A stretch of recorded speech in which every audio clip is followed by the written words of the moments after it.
Бұл бейнеде біз абсолютті ұяшықтарға сілтеме жасау туралы сөйлесетін боламыз. Оны доллар сілтемесі деп те атауға болады. Абсолютті ұяшық сілтемелері деп аталатын сілтемені бастамас бұрын салыстырмалы сілтемелердің не екенін түсіну өте маңызды. Осыған дейін сіздер салыстырмалы сілтемелерді білмесеңіз де қолдандыңыз. Есептеуді қойып, оны көшіргенде Excel бағдарламасы салыстырмалы сілтемелерді пайдаланады. Сіз мына ұяшықта B5 пен E5 қосындысын көшіруге тең деп тергеніңізді байқаған боларсыз. Бірақ екінші жолды тексергенде ол шын мәнінде B6-дан E6-ға тең дейді. Енді бұл көшірме қалай өзінен өзі пайда болады? Excel іс жүзінде не істеп жатыр, соны түсініп көрейік. Біз B5, E5 сум деп тергенде Excel мұны менің сол жағымдағы 4 ұяшықты қосу деп түсінеді. Сондықтан оны төменге көшіргенде ол енді төмендегі менің сол жағымдағы 4 ұяшықты қосады.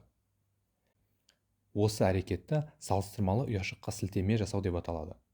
Сонымен бұл керемет нәрсе Excel бағдарламасын соншалықты күшті ететін нәрселердің бірі болып табылады. Алайда бұл барлық кезде ыңғайлы бола бермейді.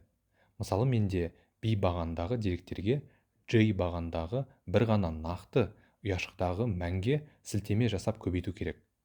Ол ұяшық J5 ұяшығы болсын. Егер мен формулаға B5 көбейтеміз J5 деп жазып, кейін осы формуланы төменге көшірсем, Excel формуланы келесі ұяшыққа толтырып, оны B6 көбейту J6 деп белгілейді. Яғни, ол салыстырмалы сілтемені қолданады. Excel маған B6 керек екенін түсінді, бірақ Excel J5-ті J6-ға ауыстырғанын мен қаламаймын. Мен Excel-ге J5-ті құлыптауды айтуым керек. Ол үшін Excel-де доллар белгісін пайдалану арқылы J5-ті құлыптауға болады. Енді Excel бағдарламасында B5 көбейту J5 деп айтудың орнына мен B5 көбейту доллары бар J5 деп тердім.